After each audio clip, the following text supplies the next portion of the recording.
Un instante, una foto. Hemos venido aquí hoy a muchas cosas. Una época de cambios que devienen un cambio de época. A muchas cosas, a caminar, a marchar, a saltar, a cantar. Una frase, un sentimiento colectivo y las ganas de hablar de nosotros en nuestro idioma. Pero entre tantas cosas de las que hoy hemos venido a hacer aquí a Mar del Plata hoy, nuestros problemas, nuestras soluciones, nuestra América adulta y soberana. Y cada uno de nosotros trajo una pala. Un fantasma recorre Europa y el mundo entero. Una pala de enterrador. Un continente que expone a la faz del mundo entero sus conceptos, sus fines, sus aspiraciones. Y una frase que lo resume todo. Porque aquí en Mar del Plata, gritada en el lugar indicado, está la tumba del Alca. En el momento exacto. Vamos a decirlo. Alca, Alca, al carajo. A partir de este momento, Alca, Alca, al carajo. Las fronteras se abren y la patria se agranda. Esto es Al Carajo. Noticias, política y cultura de América. Esto es Al Carajo.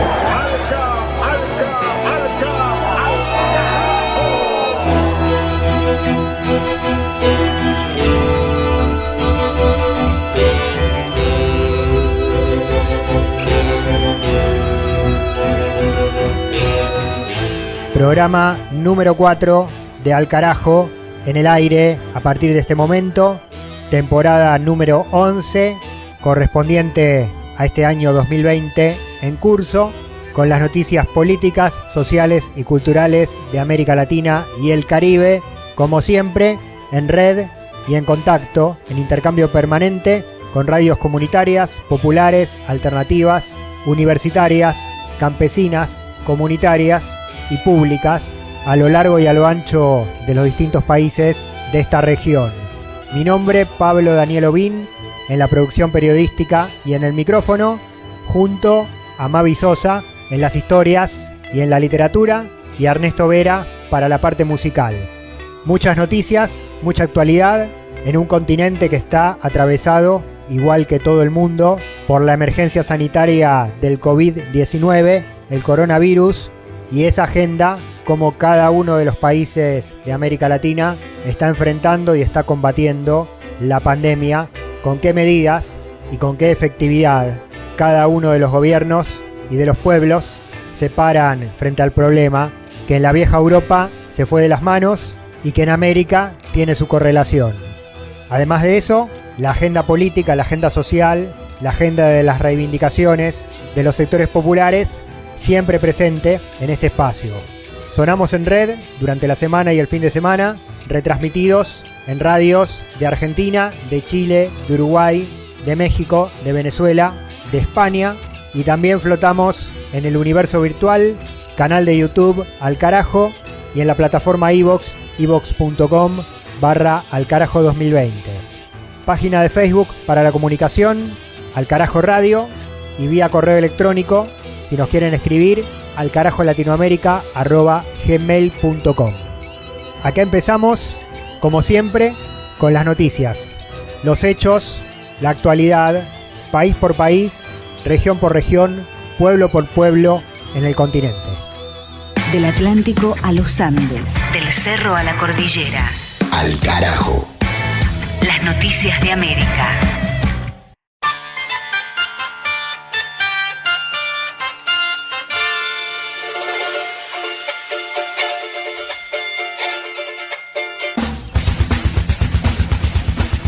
En República Dominicana se repitieron los comicios municipales suspendidos por la falla del voto electrónico.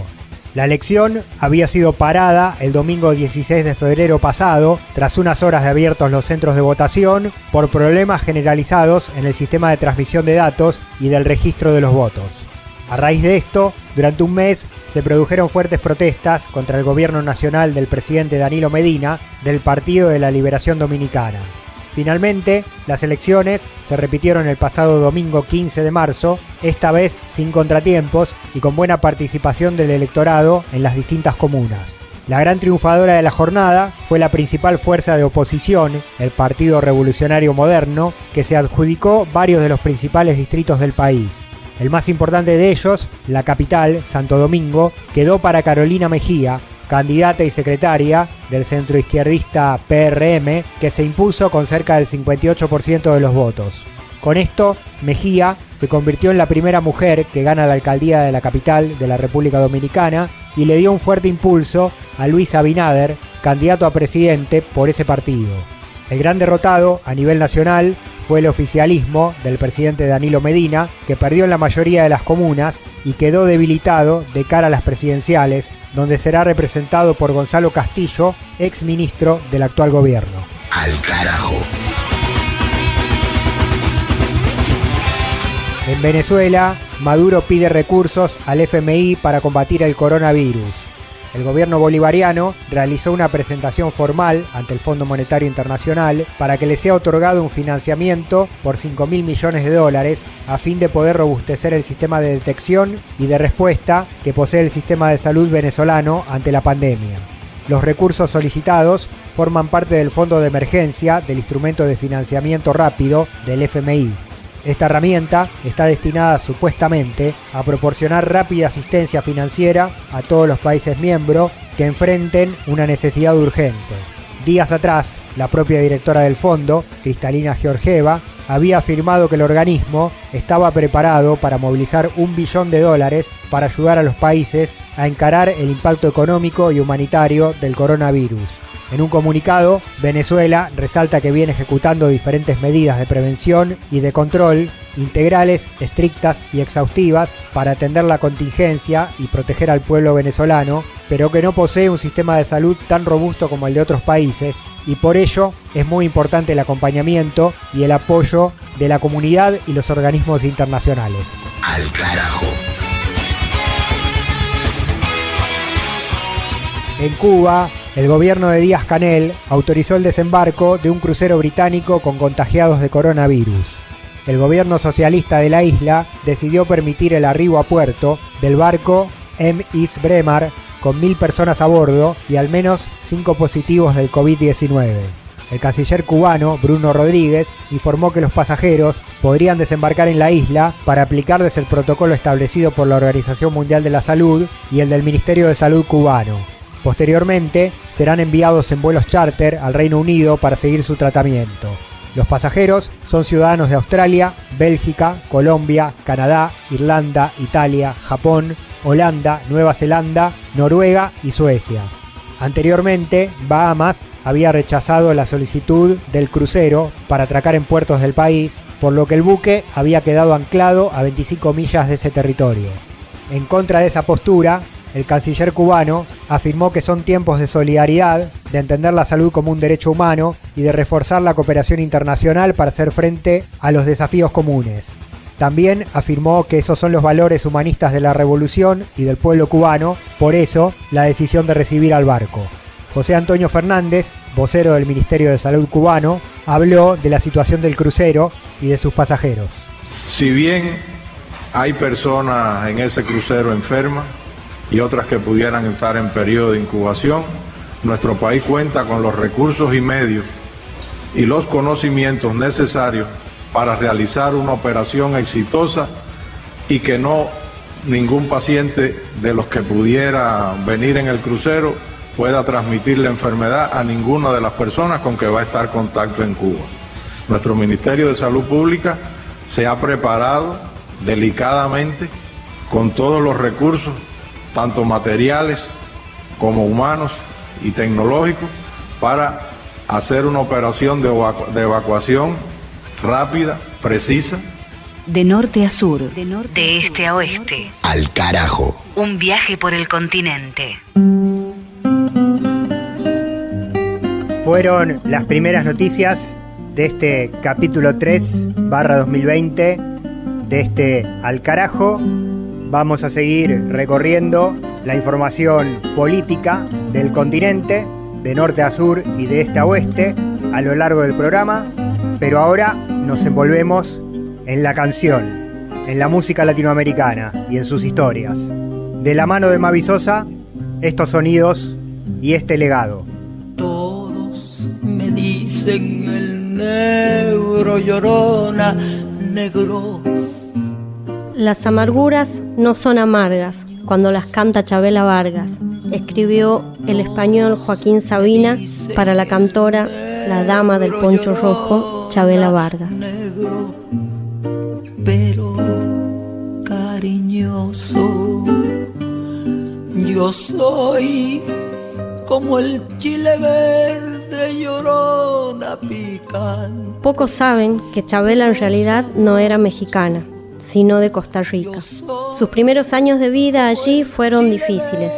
Tuvo poliomielitis y las secuelas de esa enfermedad, sumada a la elección sexual, que recién blanqueó a los 80 años, le valieron burlas de sus amigos y el desprecio por parte de la iglesia y hasta de sus padres. Por eso, a los 13 años, aunque la edad no está del todo definida, Chabela se fue. Decía que su lugar era México. Allí trabajó de mucama, de chofer y cuidó niños. Recién a los 30 años pudo dedicarse a la música. Cuando comenzó su carrera, para subir al escenario, la vistieron con un vestido escotado y tacos. Cuenta ella que no podía caminar y sentía que se sentía una travesti. Por eso, pronto adoptó el uso de pantalones y el pelo recogido en un rodete. Con vestido, a ella le habían dicho que su carrera no iba a ningún lado. Me puse pantalones y todo el público se quedó callado, contaba divertida la cantora, que recibió, por supuesto, el mote de marimacho. Así fue su vida y su carrera, completamente rebelde y completamente libre. Pero también fue una carrera distinguida por un canto que llega al centro del alma. Chabela nunca dejó de ser la voz de la bohemia mexicana, la voz que llevó a la ranchera por todas partes del mundo. Vamos a escuchar, por Chabela, la canción El último trago. Antes sonó un tema que la identifica en toda su carrera, La Llorona. Si ya te he dado la vida, llorona, ¿qué más quieres? ¿Quieres más? Al carajo. Una crónica de la región.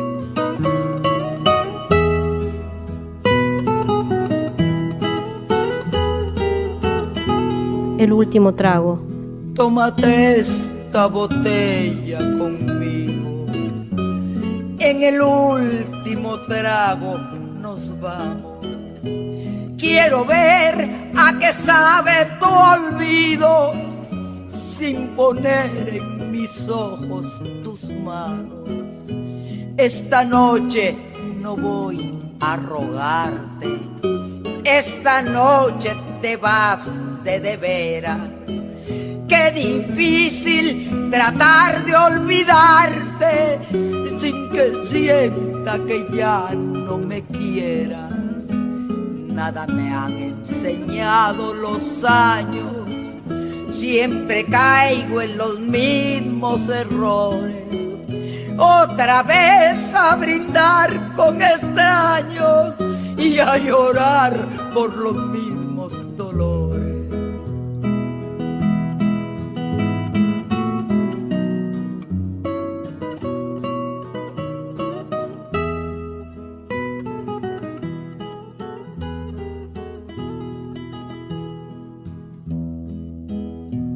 Tómate esta botella conmigo. En el último trago me besas. Esperamos que no haya testigos, por si acaso te diera vergüenza, si algún día sin querer tropezamos. No te agaches ni me hables de frente, simplemente la mano nos damos y después que murmure la gente. Nada me han enseñado los años, siempre caigo en los mismos errores. otra vez a brindar con extraños y a llorar por los mismos dolores.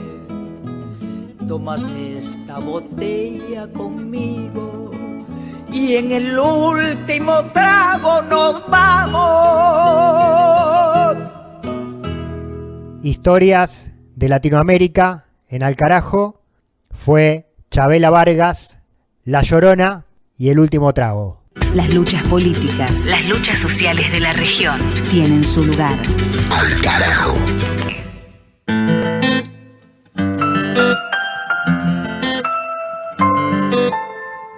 Rosalía Borges es la presidenta de la Unión de Estudiantes de Nicaragua, una organización de jóvenes del país centroamericano, organizados y que forman parte del movimiento sandinista del partido de gobierno del presidente Daniel Ortega.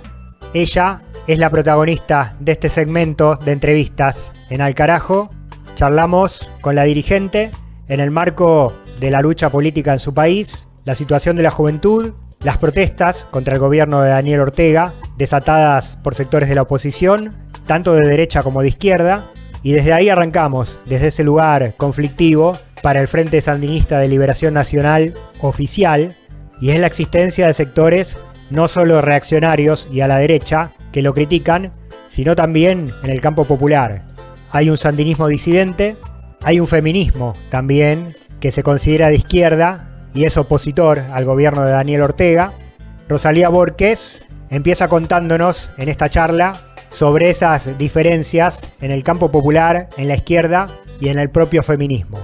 Actualmente nosotros como estudiantes vemos el tema de las mujeres acá, precisamente del tema de las feministas, que es un poco controversial, es de que son feministas ONGeras, realmente no representan el sentir de las mujeres, el actuar de las mujeres. Nosotros como estudiantes incluso hemos visto pues que el gobierno, que el Estado ahora gobernado por el Frente Sandinista de Liberación Nacional promueve políticas de inclusión hacia la mujer. El empoderamiento después del 2006 acá con las mujeres se ha hecho efectivo, pues nosotros tenemos en el Parlamento, en la Asamblea Nacional, más del 50% en diputaciones de mujeres, en cargos de ministros y ministerios mujeres también. Dentro de la misma organización del movimiento estudiantil, la mujer también ha tomado un rol protagonista. Eso es debido a las políticas que el mismo gobierno, del gobierno central, ha promovido. Eso es parte de la lucha histórica, podemos decir, del proyecto del Frente Sandinista de Liberación Nacional, el proyecto histórico de la revolución. Nosotros, dentro del movimiento estudiantil y como sociedad, tenemos que el Frente Sandinista está en la segunda etapa de la revolución. Desde el 2006 hemos tenido transformaciones. Escuchaba atentamente lo que comentaban con respecto a Nicaragua, de la revolución. Nosotros estamos en la segunda etapa de la revolución acá. Realmente estamos viviendo días y tiempos de cambio. Como te decía, una de las partes fundamentales era la reivindicación de las mujeres. Igualmente tenemos el protagonismo de los jóvenes. Nosotros como jóvenes estamos siendo protagonistas de muchos proyectos, estamos siendo protagonistas de muchas iniciativas que el gobierno central y que la misma población trabaja en conjunto. Rosalía, te queremos preguntar por la coyuntura actual del país. Nicaragua vino atravesando en los últimos meses situaciones de protestas, movimientos opositores. Hay una mesa de diálogo formada ahora con distintos sectores para tratar de avanzar en la pacificación del país. ¿Cómo está el hoy de Nicaragua en ese sentido?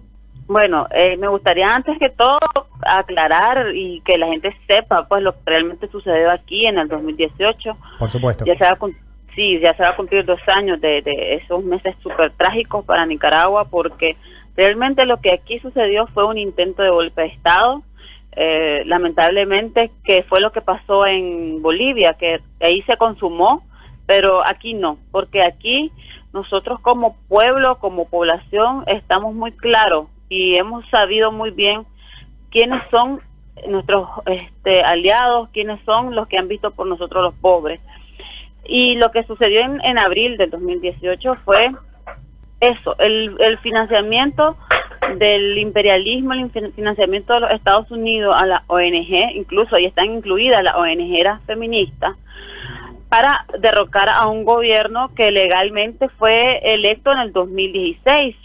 O sea, el comandante Daniel Ortega ganó su tercer mandato en el 2016 con el 72% de votos a su favor. Eso que está diciendo de que hay respaldo popular a su candidatura y a su mandato.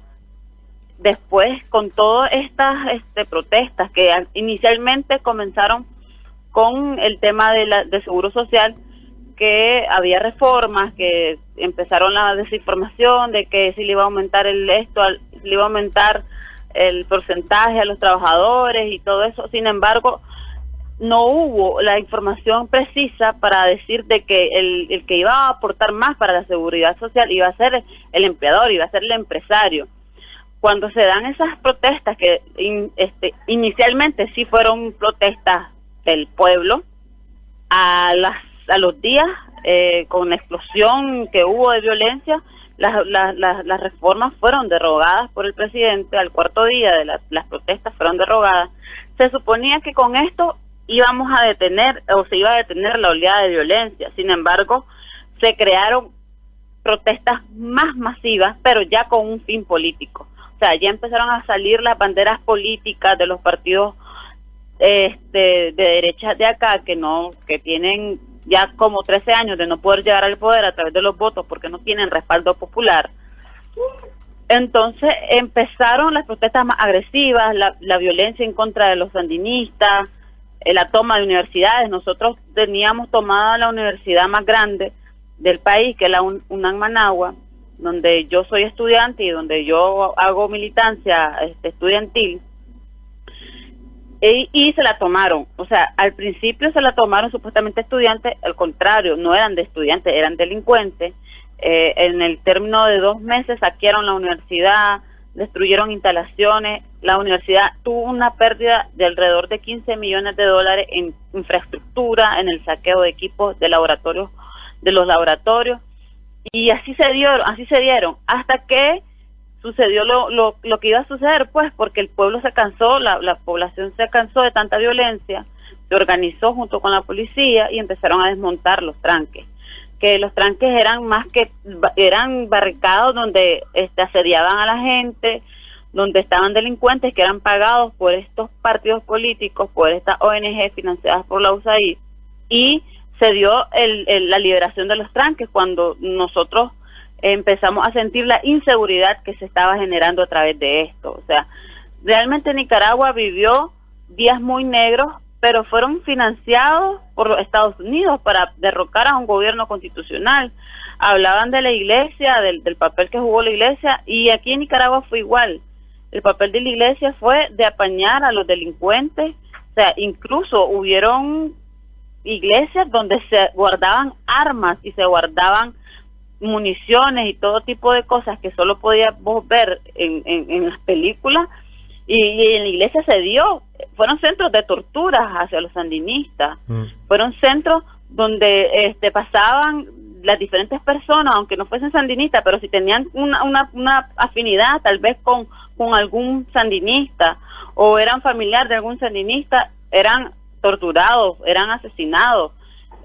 Hubo el caso donde hubo uno de los tranques más difíciles, más duros, que fue en la Jinotepe, que es un departamento de aquí, donde asesinaron al papá, a la mamá y al hijo, solo porque uno de los integrantes de la familia era dirigente municipal de la Juventud Sandinista. Entonces ahí se vio el fin y el odio que se generó aquí en Nicaragua, financiado y promulgado por los Estados Unidos y apañado por la Iglesia Católica acá. Sí, Rosalía, es Sí. interesante escuchar esta voz, este testimonio, esta mirada, porque lo que se lee en los medios internacionales sobre Nicaragua es de la represión por parte del gobierno de Ortega hacia los sectores que protestan. Bueno, se habló de muertos en ese momento, que fueron certificados, tuvo una situación. Bueno, vos nos estás contando esta otra parte que es la de las trancas, como le llaman ustedes, las guarimbas le dicen en Venezuela, con una violencia extrema contra los militantes sandinistas. Sí, lo que pasó es que aquí, como igual lo que pasa en Venezuela, el cerco mediático fue realmente increíble. O sea, hacían promoción las grandes compañías de comunicación de lo que supuestamente hacía la policía, de lo que supuestamente hacía el gobierno, pero realmente no miraban, o no exponían la situación real de lo que estaba pasando acá en Nicaragua, porque uno de los puntos particulares, y era que nosotros decíamos, es irracional, cuando las primeras semanas de la instalación de la mesa de diálogo, la policía fue acuartelada. O sea, eso fue lo que permitió que ellos tomaran posesión de las calles, tomaran posesión de las vías principales de las universidades, porque la policía fue acuartelada. O sea, era imposible que la policía hubiese llegado o hubiese reprimido. Lo que pasaba era de que ellos, o sea, desde los tranques que estaban en las vías principales, llegaban a los cuerpos policiales a tirar bombas, a tirar balazos. O sea, ellos asediaron la policía. Aquí, en la cantidad de muertos, que realmente nosotros como nicaragüenses no tuvo que haber muerto ninguno, nosotros como estudiantes decíamos, porque nosotros fuimos parte y somos parte de la mesa de negociación, de que en Nicaragua no tenía que haber habido ningún muerto, de que por el odio o por el afán del poder no tuvo que haber habido ningún muerto. En Nicaragua la cifra real, la que realmente se contabilizó, porque una de las cosas que utilizaron ellos fue la mentira mediática, o sea, las fake news. Ellos decían de que había tal muerto en tal lado y a lo mejor era un compañero o un nicaragüense que vivía en España y ellos lo metían como muerto en su lista de muertos.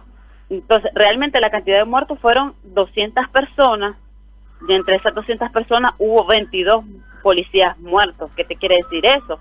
De que no fue una cuestión de que la policía reprimía, fue una cuestión de que ellos, en el afán de desestabilizar el país, en el afán de la violencia, atacaban a las policías, atacaron a los cuerpos policiales, atacaron casas de sandinistas.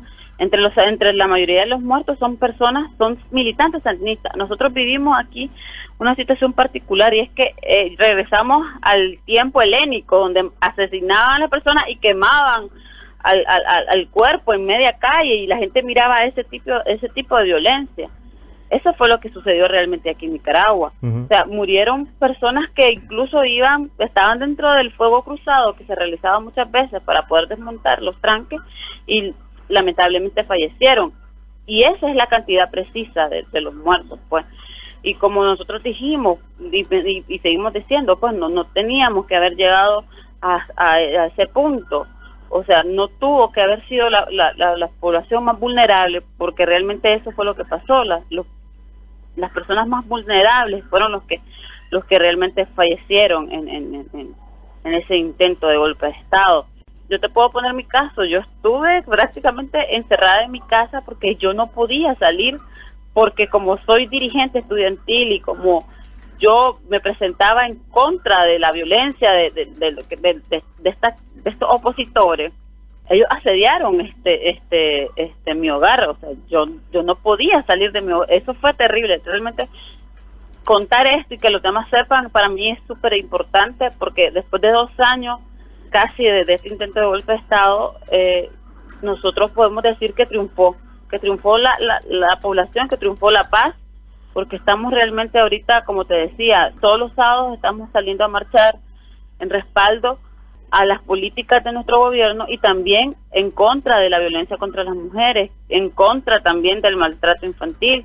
O sea, nosotros somos tan integrales acá que a pesar de que nosotros militemos dentro de un partido o dentro de una posición política, no nos inhibe de mostrarnos en contra de algunas cosas que están realmente mal, pues. Ajá.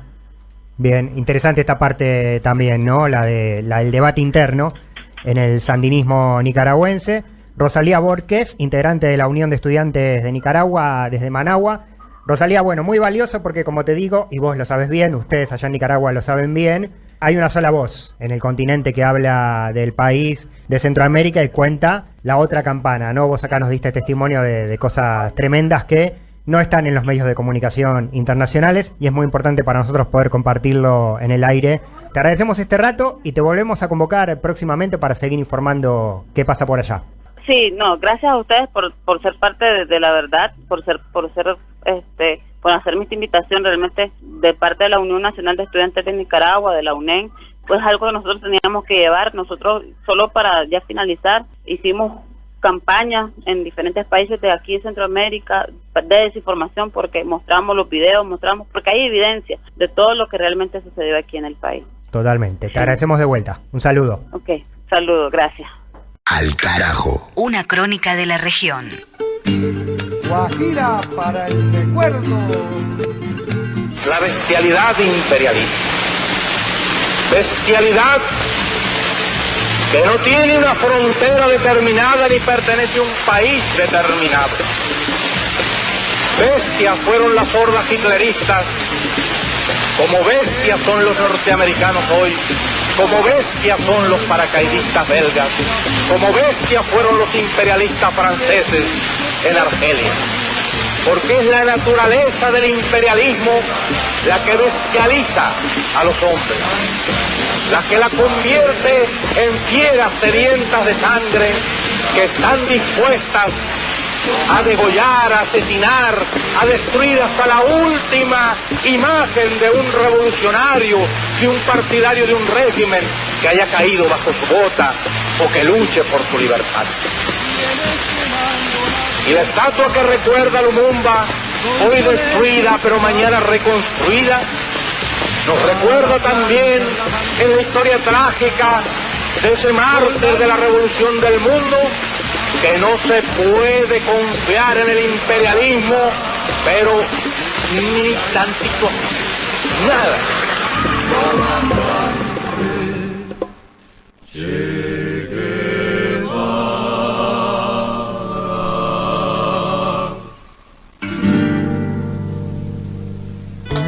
Al carajo. Al carajo. Identidad, música y cultura de América Rebelde. Parte de esa música y de esa cultura de América Rebelde, una muy importante, es 100 años de soledad, Biblia de la literatura latinoamericana. Mavi Sosa en la voz, Imperio Diablo en la música, Gabriel García Márquez en la pluma. José Arcadio Buendía pasó los largos meses de lluvia encerrado en un cuartito que construyó en el fondo de la casa, para que nadie perturbara sus experimentos. Habiendo abandonado por completo las obligaciones domésticas, permaneció noches enteras en el patio vigilando el curso de los astros, y estuvo a punto de contraer una insolación por tratar de establecer un método exacto para encontrar el mediodía. Fue esa la época en que adquirió el hábito de hablar a solas, paseándose por la casa sin hacer caso de nadie, mientras Úrsula y los niños se partían el espinazo en la huerta cuidando el plátano y la malanga, la yuca y el ñame, la uyama y la berenjena. De pronto, sin ningún anuncio, su actividad febril se interrumpió y fue sustituida por una especie de fascinación. Por fin, un martes de diciembre, a la hora del almuerzo, soltó de un golpe toda la carga de su tormento. Los niños habían de recordar por el resto de su vida la augusta solemnidad con que su padre se sentó en la cabecera de la mesa, temblando de fiebre, devastado por la prolongada vigilia y por el encono de su imaginación, y les reveló su descubrimiento. La tierra es redonda, como una naranja. Los 100 años de Macondo sueñan en el aire. En los años de Gabriel trompetas lo anuncian. Encadenado Macondo sueña don José Arcadio. Entre la vida pasa haciendo remolinos de recuerdos. Las tristezas de Aureliano son 4, las pasiones de Amaranta guitarra, los embrujos de Melquiades oboe, los remedios de Mercedes violines, Úrsula.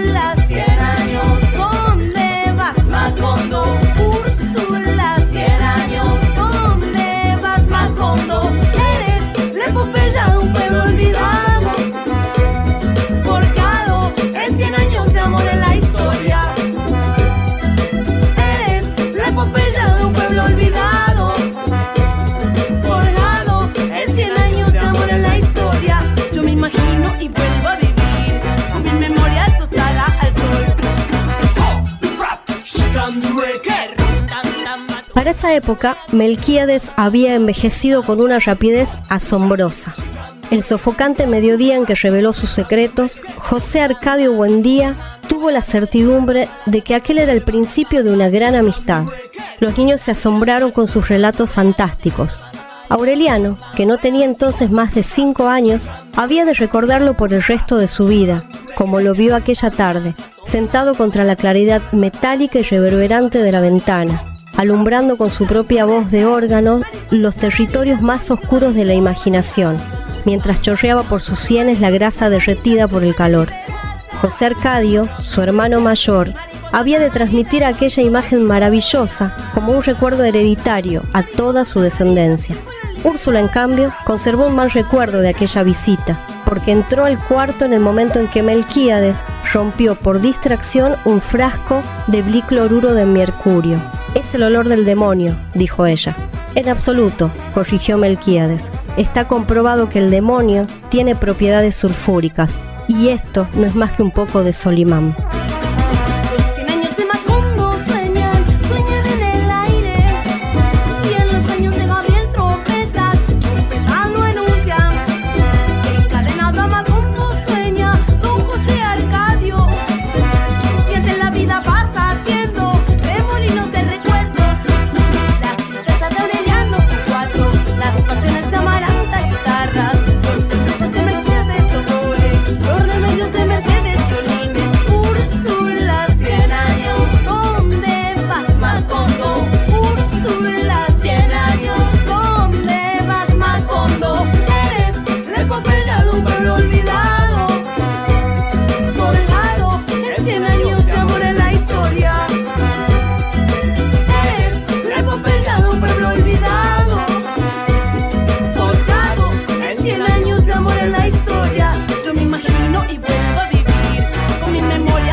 Cuando volvieron los gitanos, Úrsula había predispuesto contra ellos a toda la población.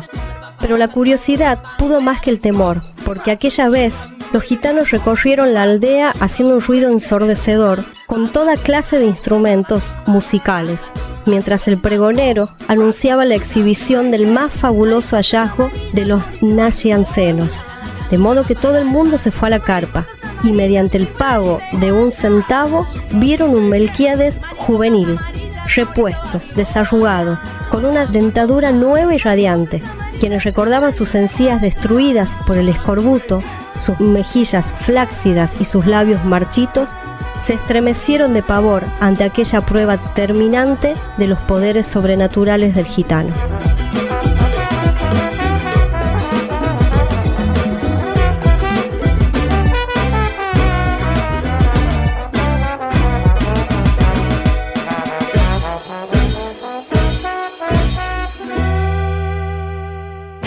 Ni tratados de libre expoliación, ni tratados como incapaces. Al carajo.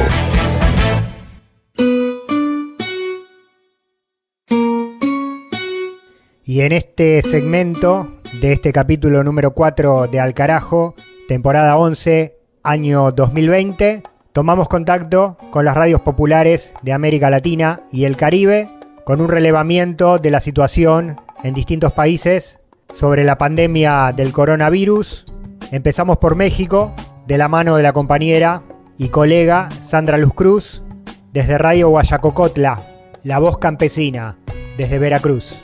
Saludos desde México. 82 personas contagiadas de coronavirus en este país. La cifra de personas contagiadas por el coronavirus COVID-19 en México subió a 82 de acuerdo a las autoridades de salud del gobierno federal. Los 82 casos están en Chiapas, Ciudad de México, Durango, Estado de México, Guerrero, Jalisco, Nuevo León, Oaxaca, Puebla, Querétaro, Quintana Roo, San Luis Potosí, Sinaloa y Yucatán. Asimismo, se notificó de 171 casos sospechosos dispersados en el resto de los estados del país, salvo en Michoacán, Nayarit y Tlaxcala. De acuerdo con la información que se tiene, el 57% de las personas infectadas son hombres, el 43% son mujeres. En tanto, las autoridades también informaron que el 84% de los casos positivos de COVID-19 están en estado ambulatorio, mientras que el 16% ha requerido hospitalización. Destacaron que hasta la tarde del lunes no se han registrado muertes por esta enfermedad y que solo el 2% de los casos, solo el 2%, están considerados como graves. Finalmente se detalló que 3 personas localizadas en Coahuila, Estado de México y Sinaloa se han recuperado de este coronavirus. Es la información de esta semana en México. Desde Radio Guayacocotla, Sandra Luz Cruz.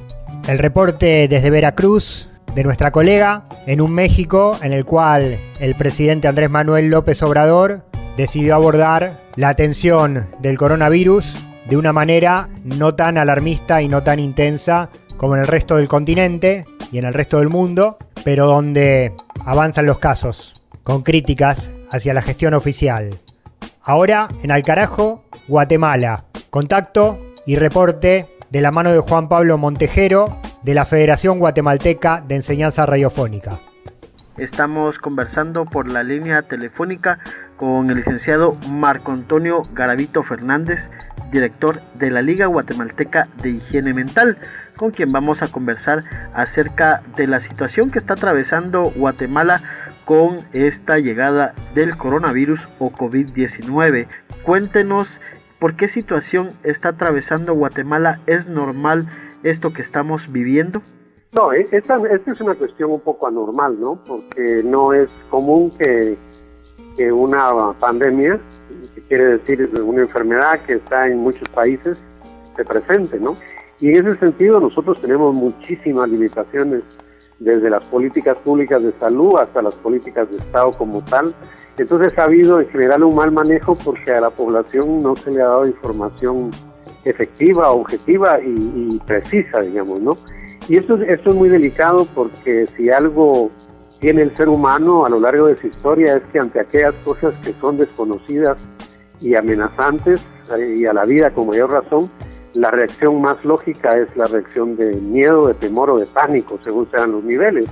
Entonces uno puede explicarse a partir de ahí qué es lo que está pasando en Guatemala, porque cuando no tenemos una información lo más objetiva posible, ni tenemos un sistema de educación que nos permita entender mejor esto, y menos una organización social ciudadana que nos permita enfrentarlo preventivamente, lo lógico es que se disparen este tipo de pánicos que se han dado, digamos, en los últimos días en Guatemala. Y ante esta situación, ¿qué deberíamos de hacer los guatemaltecos y guatemaltecas para afrontar dicha situación? Bueno, yo creo que lo primero es informarnos, porque insisto que la falta de información es la que genera más temor del necesario. Y al informarnos, y ahora hay muchas fuentes para hacerlo, podemos encontrar que este coronavirus, que si bien es cierto es una situación problemática en el mundo, es algo que se puede atender, que se puede prever, porque en algún momento da la sensación de que hay sectores que perciben que el fin de la humanidad se acerca a partir de este virus, y eso no es así, ¿verdad?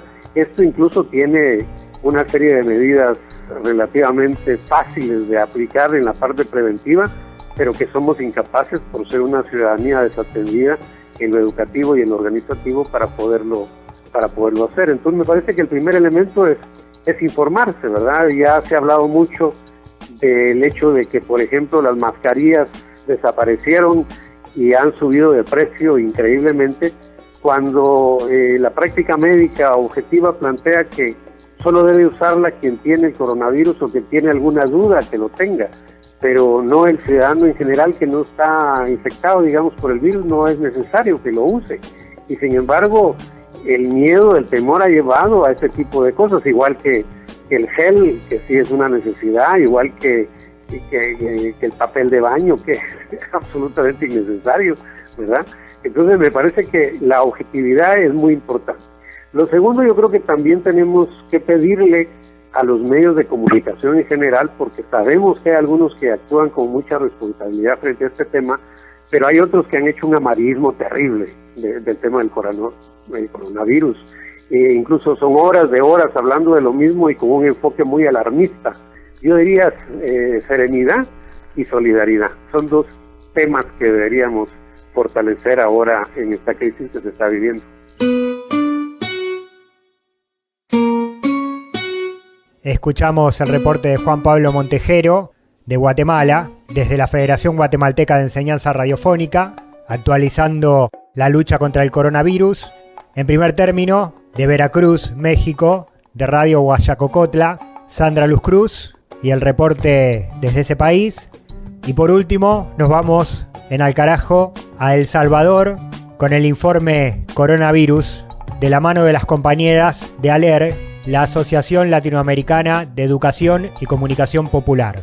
Las mujeres son el grupo poblacional más impactado con las medidas establecidas como parte de la emergencia nacional por amenaza de coronavirus COVID-19, en tanto que ellas son parte del grupo de personas que subsisten de la economía informal y las principales encargadas de los trabajos del cuidado. Así lo dijo América Romualdo, de la organización feminista Las Dignas.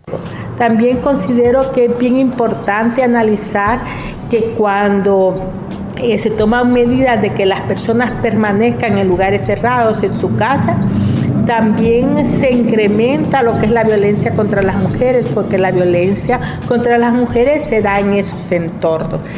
Desde la red feminista también estamos solicitando que todo lo que tenga que ver con la atención de la violencia contra las mujeres se refuerce y no se le vayan a quitar los recursos para atender otro tipo de aspectos, porque sí que nos preocupa el hecho de que se suspende todas las demás atenciones en salud, ¿verdad?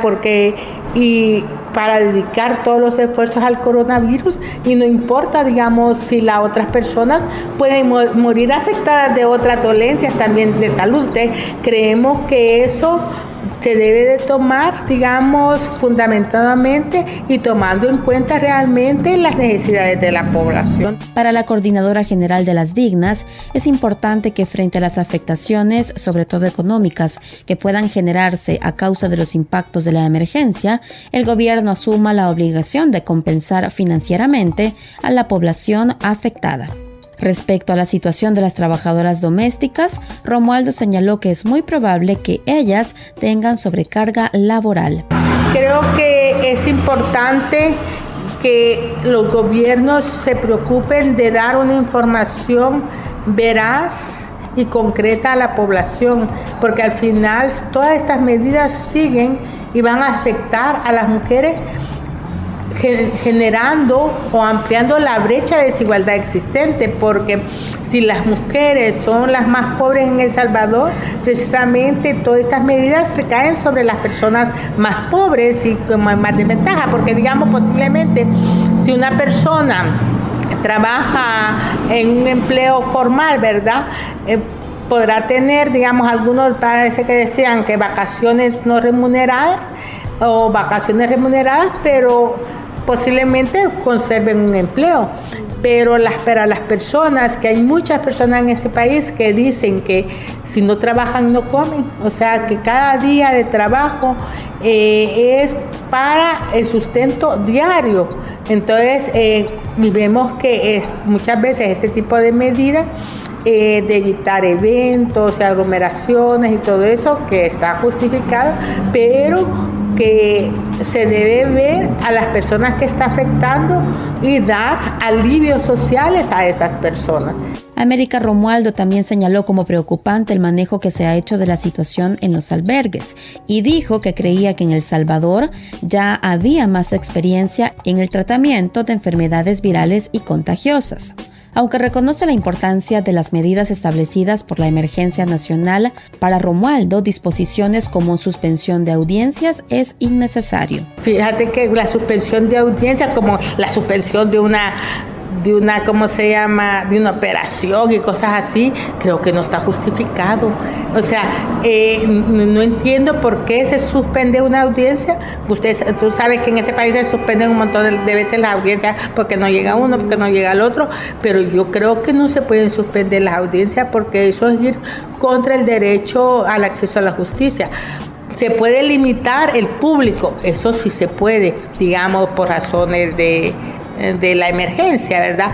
Pero no le veo sentido a la suspensión de audiencias más que el hecho de limitar a la persona el acceso a la justicia. La coordinadora general de Las Dignas invitó a la población a que acate las medidas establecidas por la emergencia, principalmente el lavado de manos. aquí se queda la clara, la entrañable transparencia de tu querida presencia, comandante Che Guevara. Final de un programa lleno de voces de distintos rincones del continente latinoamericano. Como siempre, programa número 4, temporada 11, año 2020 de Al Carajo, especial y en el medio de la emergencia por el coronavirus, las medidas restrictivas tomadas a lo largo y a lo ancho del continente para prevenir y amortiguar el contagio y el crecimiento de la enfermedad en cada uno de los estados. Recién informe desde distintos países. Escuchábamos a las compañeras de ALER de El Salvador, a Juan Pablo Montejero de la Federación Guatemalteca de Enseñanza Radiofónica desde Guatemala, a Sandra Luz Cruz de Radio Guayacocotla desde Veracruz, México, con los respectivos informes de cada territorio, y también las otras noticias, las políticas, las sociales, las gremiales, que siguen estando ahí a pesar de la gran pantalla del COVID-19 cubriendo todos los medios de comunicación de manera justa y merecida, porque es un tema muy importante, pero las luchas de los pueblos siguen estando ahí de todas maneras. En ese sentido, en el político, anduvimos por la República Dominicana con el triunfo opositor en las elecciones municipales realizadas después de un mes de protestas por lo que habían sido las elecciones municipales suspendidas por falla generalizada en el voto electrónico en el país caribeño. También en este capítulo que se va, tocamos Cuba y tocamos Venezuela, especialmente Cuba como contraejemplo del tratamiento de la crisis por el coronavirus, un país aislado políticamente y económicamente por el mundo, que ahora es requerido por su medicina, por sus investigaciones, las de su laboratorio estatal y público, y países que habían echado a los médicos cubanos, misioneros, ahora los piden para poder atender la emergencia sanitaria, cuyos sistemas de salud destruidos por políticas neoliberales no pueden sostener. También en esta emisión compartimos una conversación desde Managua, Nicaragua, con Rosalía Borges, integrante de la Unión de Estudiantes de Nicaragua e integrante del Frente Sandinista de Liberación Nacional, hablando e informando en Al Carajo sobre la situación política a nivel local en el país centroamericano.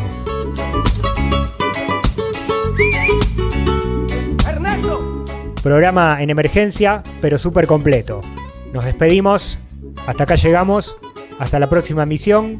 Además de todas las voces mencionadas, este programa lo hacemos Mavi Sosa en la literatura y en la cultura, Ernesto Vera en la música y quien te habla, Pablo Daniel Ovín, en la conducción y en la producción periodística. Gracias a todas las radios, a todas las antenas en Argentina, Uruguay, Chile, Venezuela, México y España que nos ponen en el aire en distintos momentos durante la semana y el fin de semana. Este y todos los capítulos de Al Carajo, además, se pueden escuchar en nuestro canal de YouTube, Al Carajo, o en la plataforma iVoox, iVoox.com/alcarajo2020. Nos despedimos, nos encontramos en nuestra próxima emisión. Gracias por la escucha.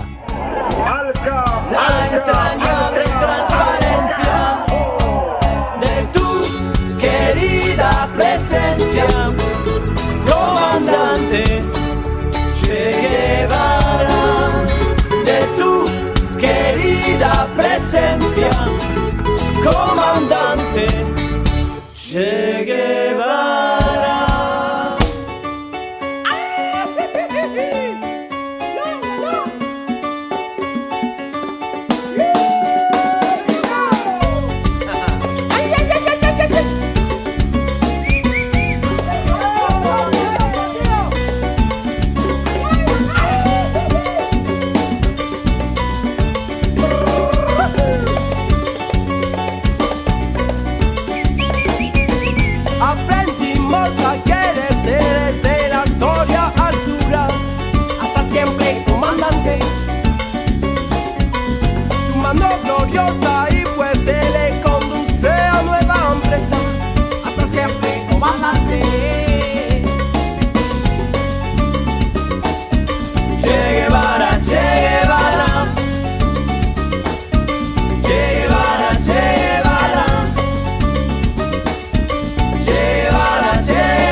decimos, con Fidel te decimos.